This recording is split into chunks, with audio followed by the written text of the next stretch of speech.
following is a Comfortably Zoned Radio Network production.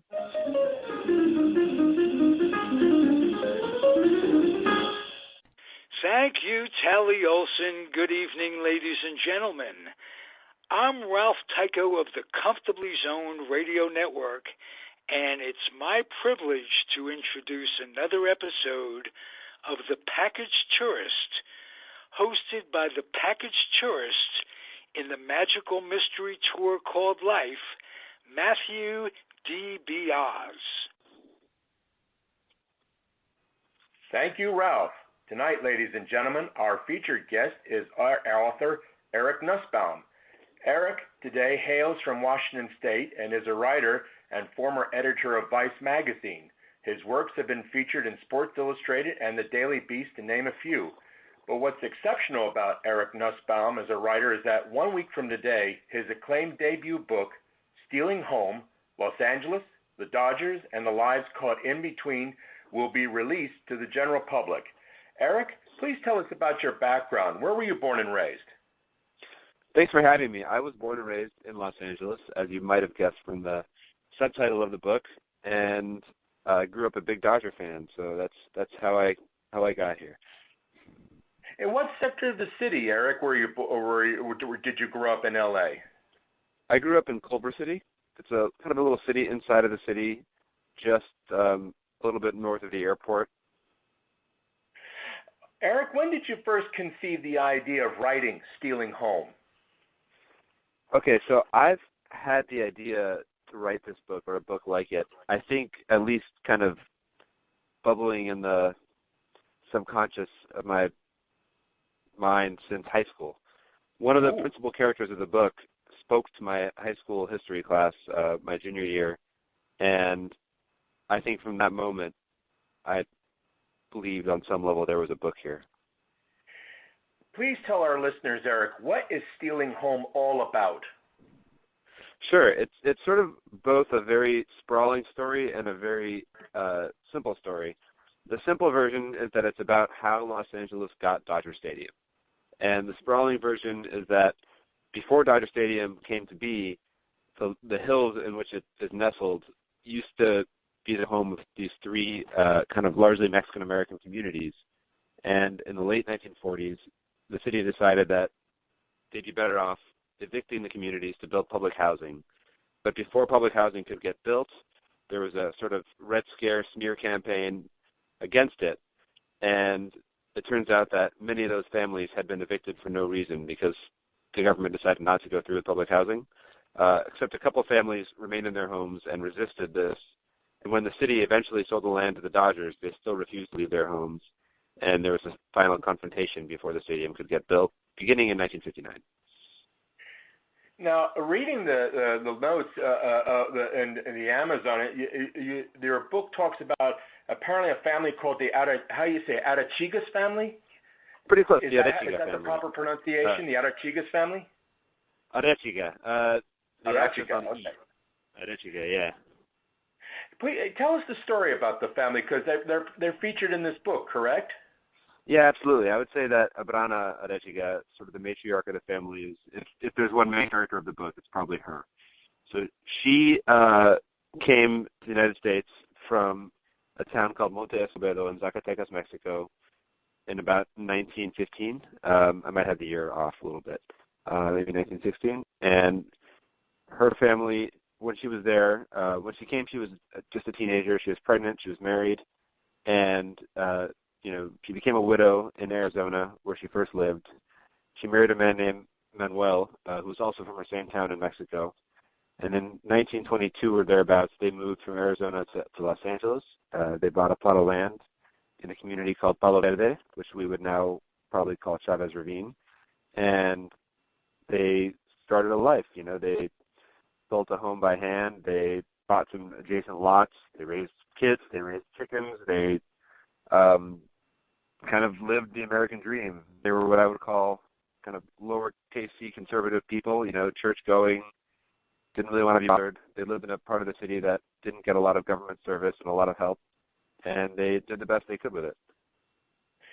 Now, when you were writing the book, did you get any type of significant cooperation from the Arachica family?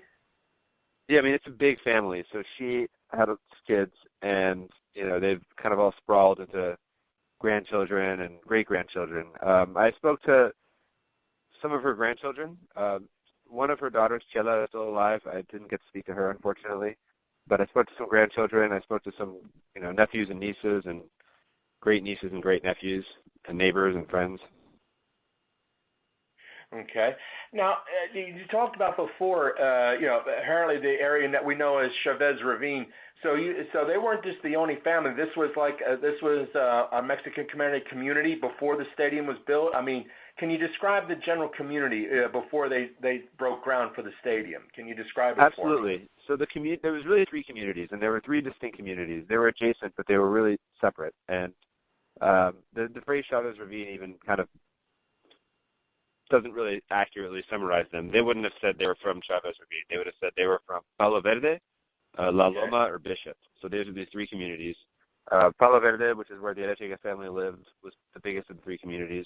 And, it had a church, and it had, convenience stores and dry cleaners and, everything you would expect in a small town. So imagine kind of a small town nestled in these hills just, a few miles north of downtown L.A. And as the city is developing around them, these three communities are kind of just ignored. They don't get great city services. They don't have a lot of attention and, help from the government.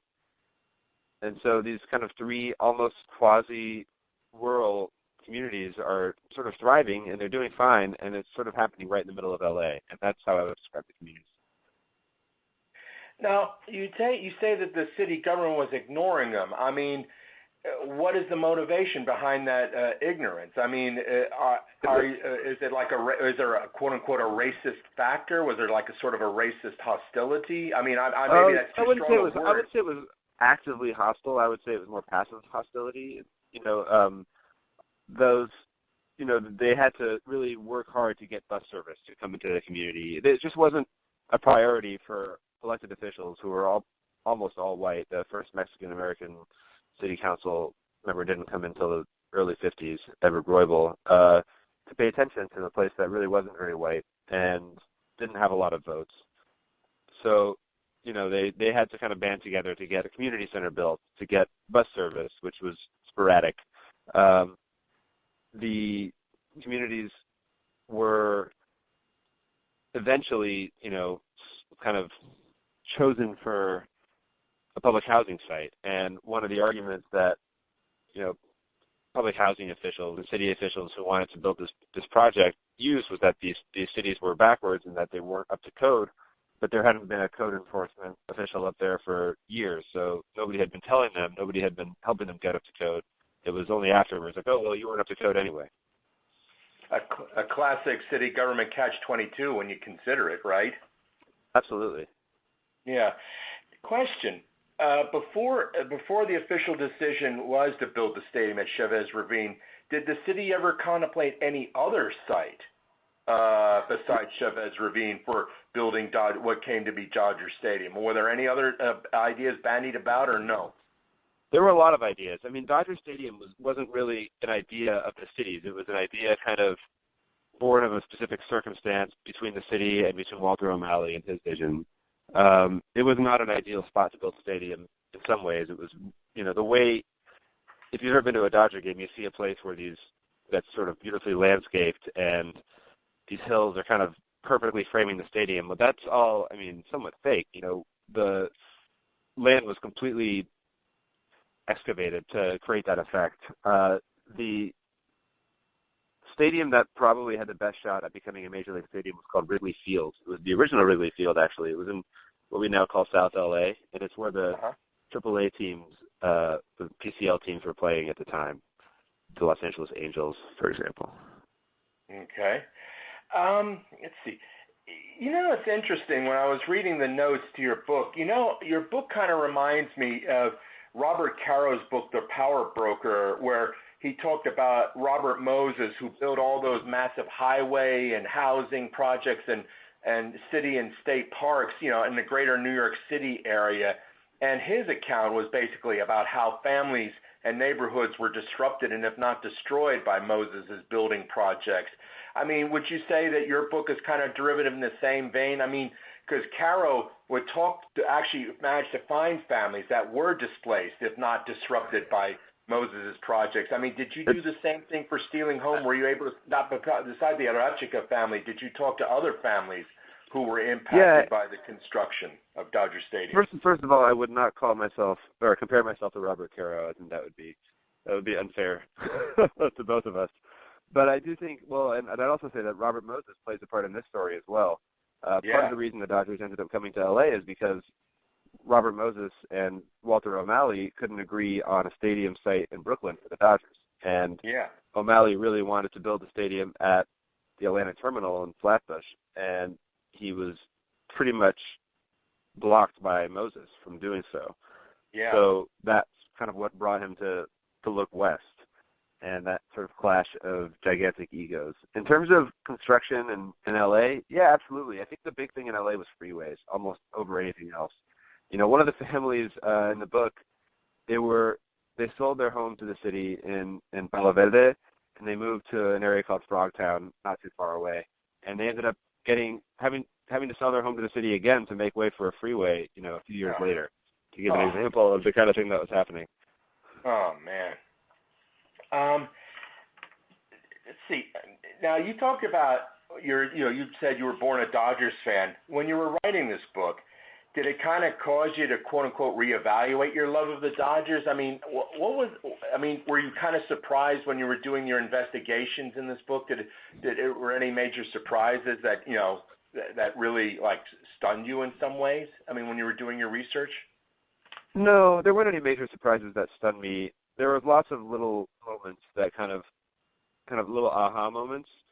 But in terms of the Dodgers and my fandom, I think that to love something, you have to really examine it. And if you really love it, you're willing to criticize it and engage with the problems with it. And I think if you look at any professional sports franchise, you're going to find something kind of dirty if you dig a little bit deep. With the Dodgers, there's a dark side of the history, but I also think that it's overly simple to say this is the Dodgers' fault. Those families were screwed over every step of the way long before Walter O'Malley and the Dodgers entered the picture. What steps were the Arachikas taking? I presume they were fighting in the courts, correct? Yeah, there was a very long legal battle. Did it go all the way up to the U.S. Supreme Court or the state Supreme Court? The Supreme Court eventually declined to hear it. It got far enough that they could say that we're not going to hear the case. Yeah. And what year was that, if I may ask? I'm kind of curious. So that was right around 59 as well. I honestly can't tell you the exact year, but it might have been 60 or 61 even. The kind of big climactic tragic evictions happened in May of 1959, and that was after the Arachikas lost in the California State Supreme Court, but they hadn't yet gotten to the Supreme Court yet, the U.S. Supreme Court. I remember reading in another account, isn't it true that was it like a bond issue to actually approve Dodger Stadium that was voted on by the voters? Was it won by a very narrow margin, or is that incorrect?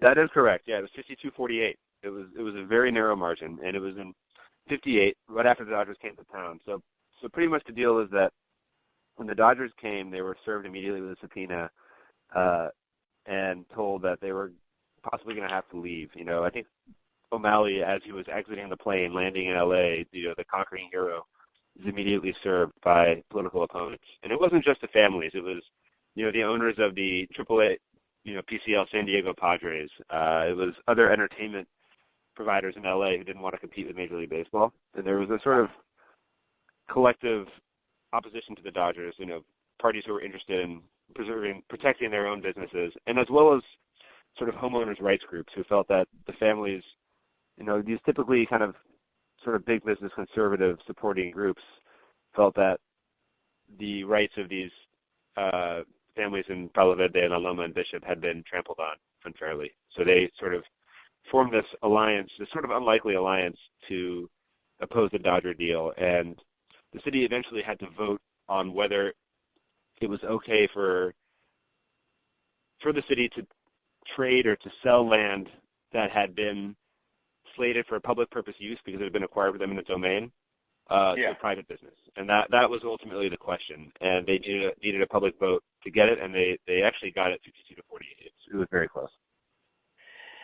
Tell me, let's say hypothetically they had to build a Dodger Stadium in today, considering the alterations and, ethnic demographics and also power structures and all that with the empowerment of minority communities.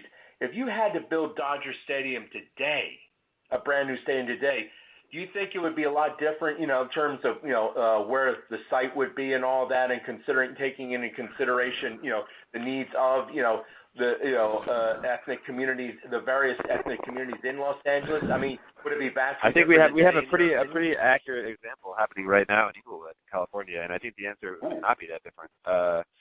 Dodger Stadium, the story of Dodger Stadium is more complicated because of the public housing factor and because there was this long kind of drama that precedes the drama of Dodger Stadium. And in Inglewood, we've had, an NFL stadium being constructed for the last few years, and it's costing God knows how much money. And, people are going to be eventually, it was built on the site of, an old racetrack that's been out of commission, Hollywood Park. But the neighborhood is changing. You're seeing a kind of powerless community of renters getting evicted and local business rights, rents raising, and it's tough. I don't think that the city's politics have changed all that much. You have city councilmen taking bribes from real estate developers. That's exactly the same as it was in the 1950s. It's literally happening right now in Los Angeles. When you were writing the book, did you manage to talk to the O'Malley family at all? Any type of cooperation from the O'Malley family? Actually, yes. I spoke to Peter O'Malley. We didn't have an on-the-record interview, but he was generous enough to allow me to look at his father's files from when he was constructing the stadium, and it allowed me to present I think a much better and fuller picture of kind of the genius of Walter O'Malley than I would have been able to otherwise. Tell me if this is a true story. I remember reading an anecdotal account that when they were laying the groundwork for Dodger Stadium, O'Malley got a copy of the architectural plans for Candlestick Park from the Stoneham family, showed the architectural plans to the people building Dodger Stadium. He told them, look at these plans and learn what not to do. Is that a true story? And that's why I've never heard. Yeah. I haven't heard that, but it sounds like it could be true. O'Malley was he was a visionary, and I think it's easy for that to get lost in this. Dodger Stadium is an architectural masterpiece. It's a marvel. I would say it's the most important building in LA in terms of the city's history and its identity. I wrote a book about it, so I'm biased, but he had a vision for what baseball could be beyond kind of the small potatoes that it was. He brought baseball west. It was his initiative. He was talking about cable TV for baseball in the 50s. He wanted to build a stadium that was a kind of a monument to the game and to the spectator experience. He wanted it to be family friendly and affordable and all these things. And he had he had such a detailed vision. He had these index cards in his files, and each index card was an idea. He wanted to put, a monorail in the parking lot. He grew the grass himself. He was extremely careful and extremely specific about this. He had, just an immense capacity to visualize what the stadium would be, and him and his architect and kind of contractor, this guy named Dr. Emil Prager, really, they just did it. They kind of had a vision and they made it happen. It's kind of interesting because if the Dodgers had stayed at Brooklyn, because I think the site of O'Malley's proposed stadium for Brooklyn, I think, isn't it very close to the modern-day Barclays Arena in Brooklyn? It's very close to it. I think it's across the street. Yeah, yeah. I mean, actually, he was prescient. I mean, actually, if it had been today's world, O'Malley probably would have gotten his wish there. But back then, no one, emphasis was not on public transport; it was the automobile. I mean, I know Moses insisted on what used to be Old Shea Stadium, because the accessibility to the freeway. So in a sense, O'Malley was way ahead of his time in that regard. I mean, if it were today, he probably would have gotten his wish for a stadium right there, in Brooklyn. When you think about it, I mean, were you getting the same thing with your research? Yeah, I think he would have. I mean, I think he was right, and Moses was wrong about where the stadium should be. Ironically, he was wrong about this. One of O'Malley's big things was that he really wanted ample parking, and Ebbets Field didn't have enough parking, and it didn't have room for parking garages or parking lots. Yeah. So he really believed that the automobile was crucial to the stadium experience and to kind of getting fans to and from games. And, what we have in Dodger Stadium is this ecosystem of parking lots surrounding it that theoretically should work fine. In the beginning there was trams to take you from your car in the distant lots to the stadium. It's just, the city, the world have evolved in a way that, we realize the error of our ways when it comes to cars. Yep. Eric, when I interview authors, I always ask the same set of questions because it's always fascinating to see how they respond. I like to ask you this. When you were growing up, who inspired you to become a writer, Eric? I think I always loved to read. I always loved books. And my parents and my grandparents were always extremely supportive. I think it was really, more than any one writer, it was having a family that loved stories and that valued that, and that never told me it was a silly idea and never told me that I shouldn't do it. Who were your favorite authors that you loved to read? I mean, growing up. I mean, who may have perhaps influenced your own style or inspired you to write and become a writer yourself? Who were your favorite authors? I mean, when I was a little kid, I used to read the LA Times sports page every day. So I think I owe a little bit of debt to, J.A. Adonde or Bill Plaschke and people like that. I think for me, in terms of, writing, I love fiction. I love, I got into Ernest Hemingway at a young age and James Joyce in college and stuff like that. I loved, reading this book. I found reading a lot of magical realist sort of Spanish language novels was helpful in kind of getting into the vibe of the story and the place. I don't know if I have one author that I would say really is my kind of lodestar hero. How old were you when you started to write? I think I would say that I realized conscientiously that I liked writing when I was probably about 10. And I would say that started to write as in write seriously. I don't know. I still would say I'm still just starting to write. In college, I wrote for the school newspaper, and I think that's when I started to realize that it could maybe, if I was lucky, be a career. Where did you go to college, Eric? At the University of Washington in Seattle. Oh, wow. Okay. Eric, tell me. Okay, the book will come out next week, correct? Yes, sir. March 24th. Okay. Where can readers find your book? So they can find it at bookstores everywhere if they're open. And if not, they can find it online. They can use, I would say you could use Amazon, you could use, you can find it on Kindle, you can find it on audiobook, you can use it, you can use IndieBound to support a local bookstore that's probably struggling right now with the coronavirus pandemic. You can go to stealinghome.la, that's the book's website, and I have links to various booksellers.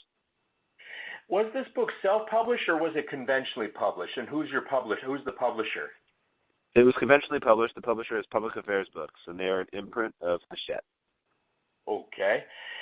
Eric, when can we expect your next book project, and can we have a glimmer of what the topic might be?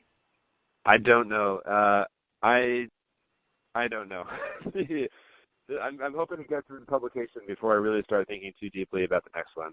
I have a couple ideas, but they're honestly too nascent to even speak out loud. Well, I mean, you couldn't even give it. I'm kind of curious. You don't. I mean, and just a little hint, maybe. Is it nonfiction or would it be baseball? It would be nonfiction. There's one idea that would be a sports idea, but it wouldn't be baseball, and one idea that would not be baseball at all, not be sports at all. Okay. I mean, would it be possibly political or sociological? It'd be more of a another history book, kind of looking at kind of World War I era United States. Okay. Eric, I want to thank you very much for appearing on my show. And Wack, when your next book comes out, let me know because I want you on my show again. And it's a great honor and privilege to have you. Yeah. Well, you take care, Eric. Okay. You too, Matthew. I really appreciate this. This has been fun. Oh, it's a great honor interviewing Eric, and I suspect this book is going to be. I figure it probably might win an award for Sabre. I mean, this is a baseball book, right? So I think it's in the running. I mean, I was looking at the celebrities who were endorsement, and I think you got a great shot of winning an award with this one. So I hope people read it and enjoy it. That's the first step, and it is a baseball book, absolutely. Well, one last thing. Growing up as a Dodger fan, who were your favorite Dodgers? My favorite Dodger player growing up in the 90s was Raul Mondesi, right fielder. That was my guy. My Dodger era was the 90s teams. The Mike Piazza, Eric Karros, Hideo Nomo, Rookie of the Year teams. That was it. I loved Ramon Martinez. I loved those teams were great. I would have loved Pedro Martinez if he stayed in L.A. I know. Well, Eric, I wish you the best of luck in all your endeavors, okay? Hey, thank you. You too. Okay.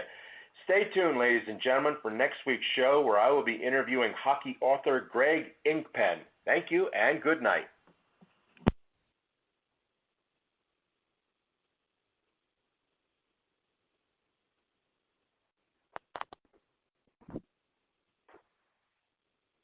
Hello?